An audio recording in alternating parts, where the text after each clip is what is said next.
Bienvenidos a la clase de matemática para el primer ciclo. Mi nombre es Carla Mesa y les dejo mi número de teléfono en caso de que quieran realizar alguna consulta vía WhatsApp. Hoy veremos la clase número 6 y la última con respecto a los contenidos que vienen en el temario para la examinación de primer ciclo. El primer punto que vamos a revisar hoy día va a ser estadística. Primero tenemos que reconocer o aprender qué es la estadística. La estadística es la rama de la matemática que se encarga de recopilar, organizar, procesar, analizar e interpretar datos con el fin de deducir las características de un grupo o población objetivo, ¿ya? Se pueden utilizar se puede utilizar en diversas áreas, tales como en economía, historia, biología, sociología, etcétera, ¿ya? Antes de empezar a trabajar en estadística, se deben conocer conceptos claves y básicos. El primer concepto que vamos a analizar va a ser población. Población va a ser el conjunto de individuos que vamos a investigar. Por ejemplo, si yo quiero estudiar en una comuna sobre los niveles académicos de las personas, la población que yo voy a investigar va a ser los integrantes de la comuna. En biología podemos estudiar bacterias, podemos estudiar virus, podemos estudiar vegetales, hongos, y las poblaciones van a ser los individuos sobre los cuales nosotros vamos a realizar una investigación, ¿ya? Pero van a ser el conjunto completo. En cambio, vamos aquí a tener una segunda concepto básico que se llama muestra. La muestra es un subconjunto de individuos de una población. Por ejemplo, lo más común y que es bien claro el ejemplo es cuando nosotros nos enfermamos y el médico nos manda a analizar la sangre. La sangre entonces sería nuestra población, pero a nosotros no nos sacan toda la sangre para analizarla, sino que nos sacan una pequeña muestra, que esa muestra va a ser representativa de toda la sangre que tenemos en nuestro cuerpo. ¿Ya? ¿Se entiende? Luego viene este otro concepto que es muy importante, que se llama muestra aleatoria. La muestra aleatoria, al igual que la anterior, es una muestra, ¿ya? Pero esta es bien representativa sobre la población, ¿ya? ¿Qué quiero decir con eso? Es que, por ejemplo, si estamos en un curso y vamos a preguntar sobre los gustos de deportes, vamos a preguntarles a hombres y a mujeres. No le vamos a preguntar a todos, pero vamos a elegir algunos que de tal forma demostrar la diversidad que existe en este grupo de población, ¿sí? El siguiente concepto es variable. La variable es la cualidad o la característica que vamos a estudiar de una población. Por ejemplo, si yo quiero investigar sobre el color de pelo de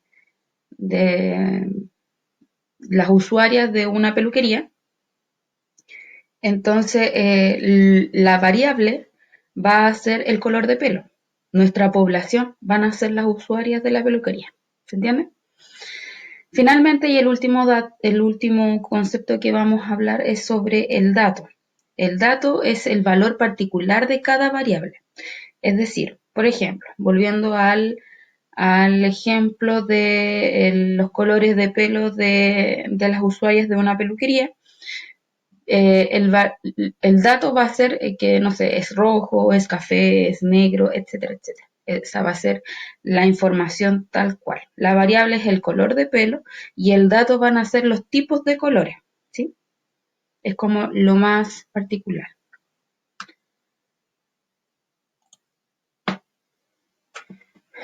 En matemática o en estadística, efectivamente, eh, tenemos variables que las vamos a clasificar en dos grandes tipos o en dos grandes familias, que van a ser las cualitativas y las cuantitativas. Las cualitativas vienen de cualidades, ¿ya? O sea, cosas que yo puedo medir en categoría, con cualidades. Por ejemplo, lo que recién dijimos del color del pelo, el color de ojo, el estado civil, eh, todas aquellas características que se puedan categorizar de alguna u otra forma. Y las variables cuantitativas vienen de quanti, de contar, ¿ya? Son todas aquellas variables que yo voy a medir con números. Por ejemplo, edad, estatura, peso, cantidad de hijos, etcétera, etcétera, etcétera. Son todas aquellas variables que yo voy a medir con números, ¿ya? Las tablas de frecuencia en estadística. Las tablas de frecuencia es una herramienta fundamental que nos permite organizar los datos que nosotros obtengamos de un experimento, ¿ya? O sea, ¿qué quiero decir? Yo voy a recopilar información y esta información la voy a organizar y ordenar en una tabla de frecuencia, ¿ya? Aquí vamos a ver un ejemplo de una tabla de frecuencia bastante completa, ¿ya? Aquí el ejemplo. En una sala de clase de 29 alumnos se realiza una evaluación donde ordenamos las notas en una tabla de frecuencia de la siguiente forma. ¿Qué quiere decir? Aquí vamos a poner la nota, aquí está dada en intervalos, ¿ya? También puedo poner 1, 2, 3, 4, 5, 6, 7, cada una con su fila, pero aquí las organizamos y las agrupamos. Los que obtuvieron de 1 a 3 fueron 6 alumnos, esa es la frecuencia absoluta, ¿ya? Los que estudiantes que tuvieron nota entre 3 y 5 fueron 14 y los alumnos que tuvieron notas entre 5 y 7 fueron 9. ¿Ya? La frecuencia absoluta me va a decir la cantidad de veces que se repite el dato que estoy mostrando como variable, ¿ya? La frecuencia absoluta acumulada, como bien lo dice, acumulada, yo voy a ir sumando la cantidad anterior. En la primera columna, en la primera celda siempre va a estar el mismo número de al lado. Pero en la segunda, ¿qué voy a hacer? Voy a tomar ese 6 y le sumo el 14. 6 más 14, 20. Luego a este 20 le voy a sumar el 9 y me da 29. Ojo, aquí siempre tiene que quedar el total de datos que yo tengo para nuestra tabla. La frecuencia relativa, ¿cómo la calculo? Voy a tomar el número de la frecuencia absoluta y la voy a dividir por el total de datos que tengo, que en este caso van a ser las 29 notas de nuestros 29 estudiantes.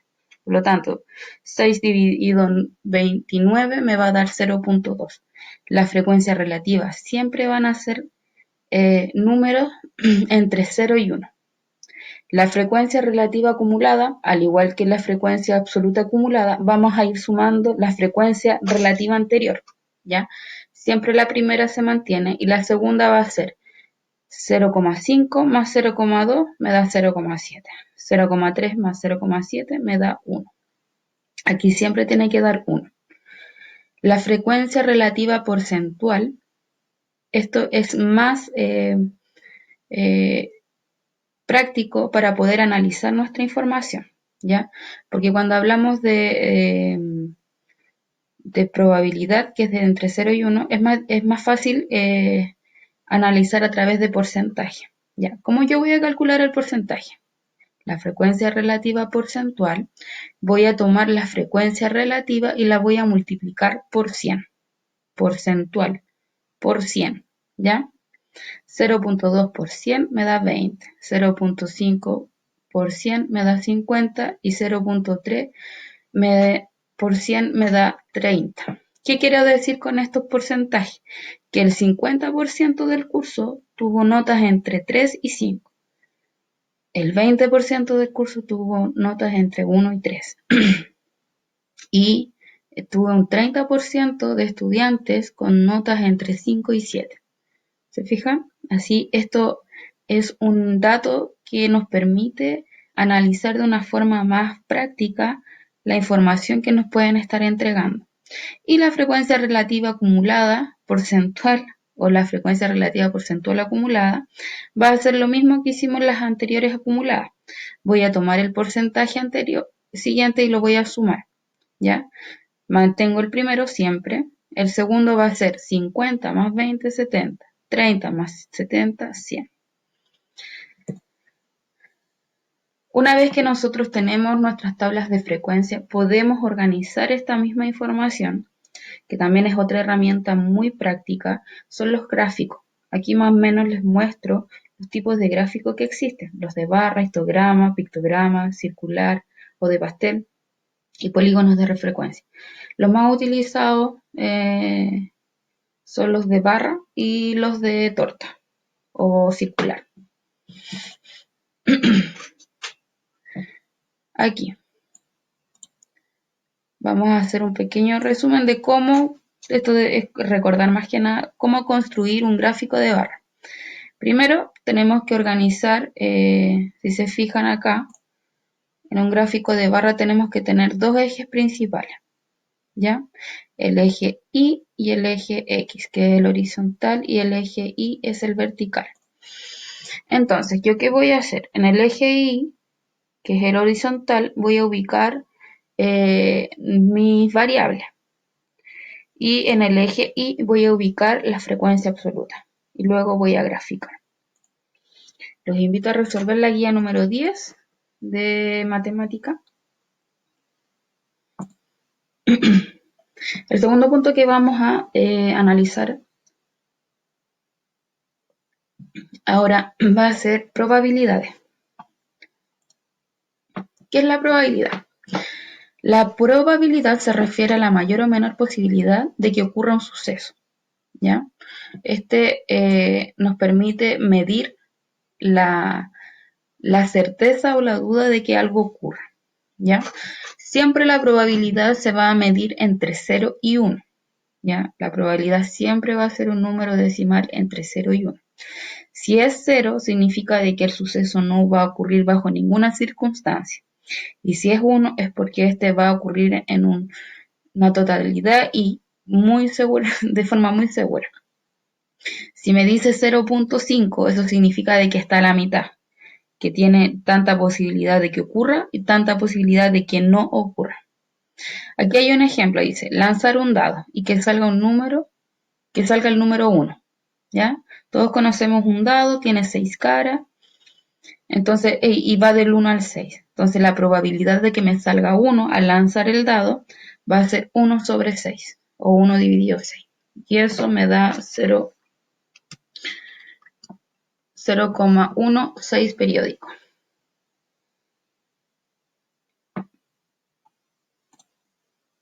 El espacio muestral. El espacio muestral van a ser todos los posibles valores que yo pueda obtener de un experimento, ¿ya? Por ejemplo, al hacer girar una ruleta, va a ir desde el 1 hasta el 14.